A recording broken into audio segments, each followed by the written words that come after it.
Hey everybody, Playtendo Guy here, and I'm back with a brand new video, and it's time for another Playtendo Guy Talks video where I go through a specific topic, talk about it, my thoughts and opinions on it, and what I think the future outcome of that topic will be. So yeah, it's just going to be me rambling on about something or other, but today it's going to be about physical media. So without further ado, let's get into it. So, greetings and salutations everybody, hope you're all doing well and keeping safe, and thank you for joining me for another video. And as I said in the intro, it's another Playtendo Guy Talks video where I go through a certain topic, have a little talk about it, give you my thoughts and my opinions and what I think the future holds for this topic. And today, we're going back to that old chestnut again that we love to bring up, and that's physical media. Yes, if you listen to some tinfoil hat conspiracy theorists, you'd honestly believe that physical media was dead in the water, but definitely not. Physical media is live and kicking, and it's doing better than ever. And this video is a really positive video for once, and it's me just saying that physical media has never been better, and I do honestly believe that we are living in a physical media golden age. The past year and a bit has been amazing, and 2025 has seen some absolutely incredible releases, and today I'm just going to talk about that. So let's get into it. Ever since I was a kid, I was always into physical media, be it video games or films. I just loved picking up a physical copy of whatever medium and just having it on my shelf. I know as a kid, my parents would always get me like all the latest blockbusters when they come out on DVD for Christmas as a kid, and I loved it. And I just loved like watching them over and over again, putting them on my shelf and having my own sort of specific catered collection. And as I was getting older and getting into physical media collecting, that's just one of the most special things, is having your own specific collection that's all yours personally, that caters to every taste that you'd like. And it's also brilliant because everybody's collection is different. There's going to be a film you like that somebody else doesn't, and vice versa.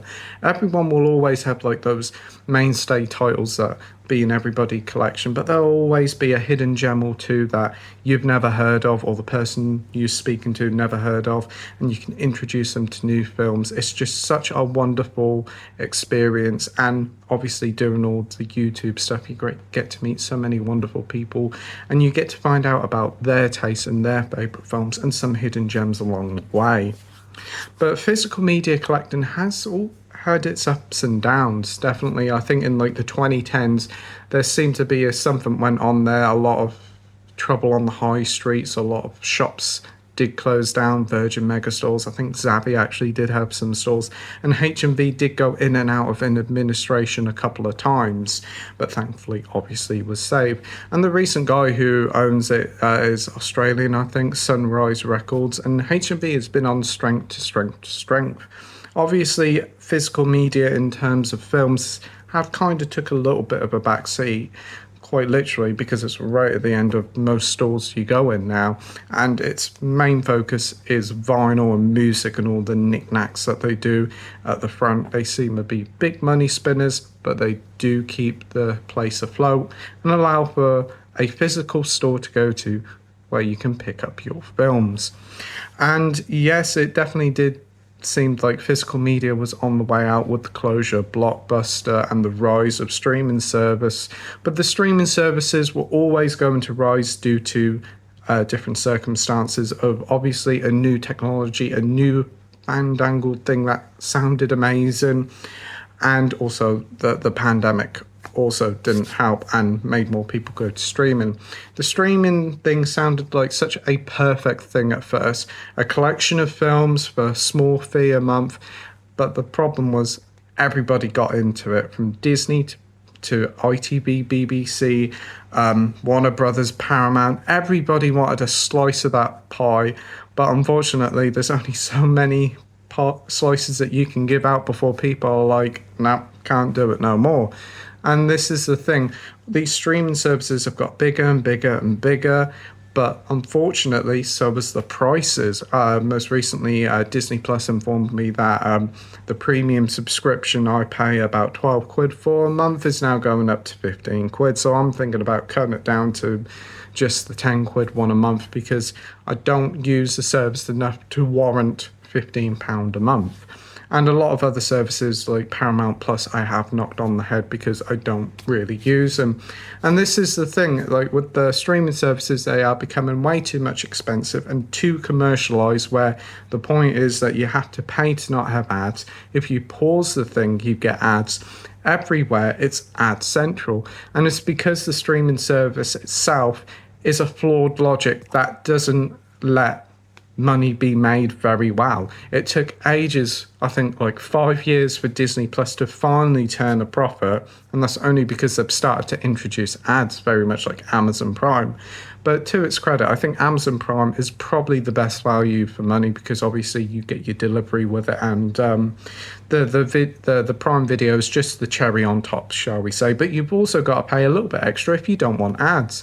We were watching something on Amazon Prime the other day and just paused it to go and get some and come back and got a huge, great big advertisement for Hoover. It took a little while for us to figure out how to exit the advert because we were worried that it might actually add the item to our account. I think the streaming boom has bust now. The bubble has burst. People have moved on. People are just sticking with what they know. You'll still have your Netflix, you'll still have your Amazon Prime and Disney Plus. They will still be about and still do quite well, but the prices will be going up and people will just churn and come back when something they want is on. And I do think the numbers do show that people are kind of plateauing off now and going back to other forms of physical media. And it definitely does show with how physical media is now. I think the past couple of years, it's really showed a huge boom in physical media. I think like it's now definitely more of a collector's market, especially when it comes to the 4K, because that's where all your limited edition stuff is. But over the past couple of years, the abundance of releases have been absolutely eye-watering, and I personally think 2025 might be the best year for physical media I've ever seen. The constant releases, it's bombarding you constantly, weekly, with all these new limited editions. From steelbooks to big limited edition sets to obviously the big blockbusters coming out, the re-releases of old classic films getting multiple different editions, it just hasn't stopped this year. From the Clint Eastwood 4K box sets of the Dollars trilogy from Arrow that look absolutely amazing, to Dirty Harry and the westerns that they released, to Lethal Weapon, to the new recently released Nightmare on Elm Street 4K steelbook set that is 200 quid, but it's close to selling out. It just proves that there is money, there is life in this physical media just yet, and people love it and lap it up. We've had the Bond 4K box set with the steelbooks, and yes, the pictures of the artwork on the steelbook aren't great, but it's a wonderful set and it's nice to have. There is so much choice now. It's not just your standard releases. You have your steelbooks, your limited editions, and there's just so much to choose from now. You have all your main sort of studios like Warner Brothers, Disney and all that putting out their standard releases, their steelbooks, maybe the occasional limited edition or two, but then you also have your boutique labels like Arrow, which is constantly getting better and better and better.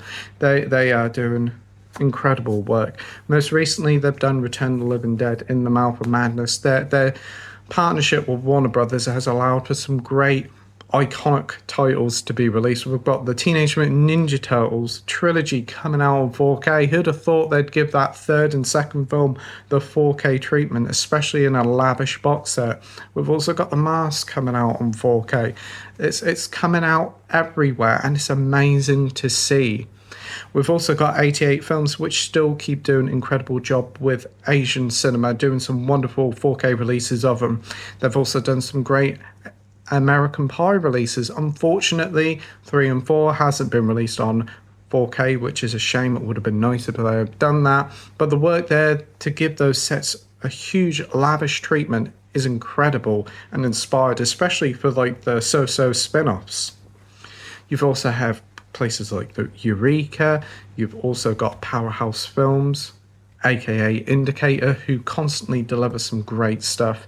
And also you've obviously got Criterion as well, that give classic films the je ne sais quoi treatment with those wonderful releases. You've got like them doing The Hard Day's Night to Godzilla. They've also recently released A History of Violence. They are like top tier when it comes to picture quality, as their releases are absolutely spectacular. It's definitely a very fine craft. And you've also had a new entry this year in the physical media circuit, and that was Hammer. Yes, Hammer's back, and they've been releasing loads and loads of 4Ks this year, but they've done them in such a beautiful edition of sets. They do 2 different sorts of sets. Big lavish box sets and small little Arrow style box sets, but still very impressive.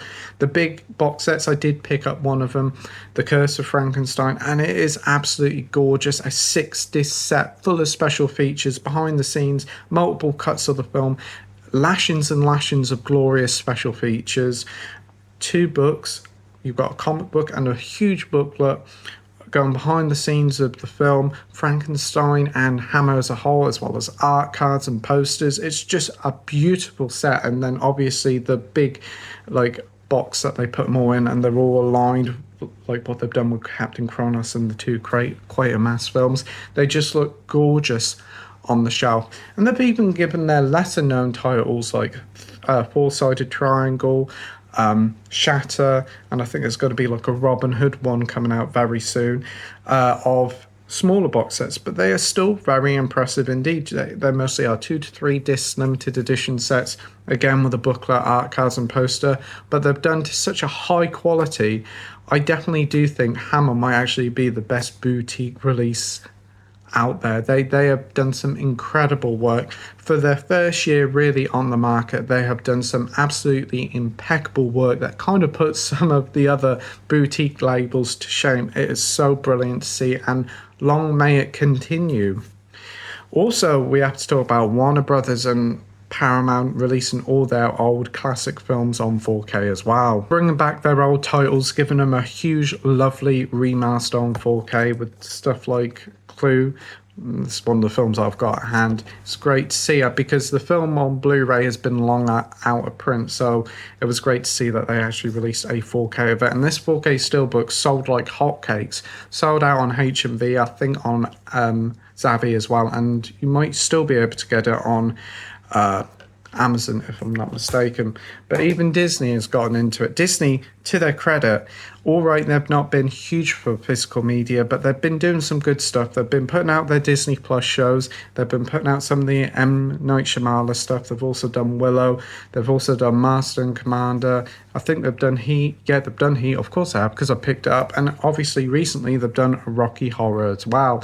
And they must be getting good success out of this as well, because I think this steelbook has sold out as well. So it proves that there is money in the physical media game. And with companies like Disney losing money hand over fist on the streaming market, it just makes sense to release a lot of these streaming movies on physical. So not only do you get your income of Disney Plus, you also get money from evergreen titles like Rocky Horror that will constantly give you a little bit of income as well. It just makes perfect sense. So it's great to see that all these companies are getting into it. Amazon Prime, to their credit, do release their stuff on physical as well. We've had the Fallout series, and I think some of the Reacher series have come out on Blu-ray as well. Unfortunately, Netflix is a bit ho-hum. They haven't even released Stranger Things yet on any physical over here. I think you can get the first couple of seasons on Blu-ray over in America, but they stopped after then. And it just feels like, all right, you're getting a lot of money out of merchandising and obviously subscriptions to watch it, but you could keep that money train coming by releasing them physically. Do some lavish special editions, big box sets. You'll make the money.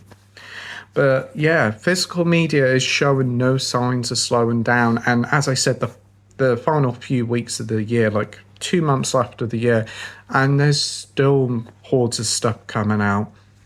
It's coming to the point, like, when you look at the next week's releases, it's like, what am I going to have to not bother getting this time and wait until later, because there's so much choice to choose from, and it's great to see. As I said, all this stuff is selling out, and it's good to see. It proves that there is still life in physical media, yeah, and the naysayers are completely and utterly wrong.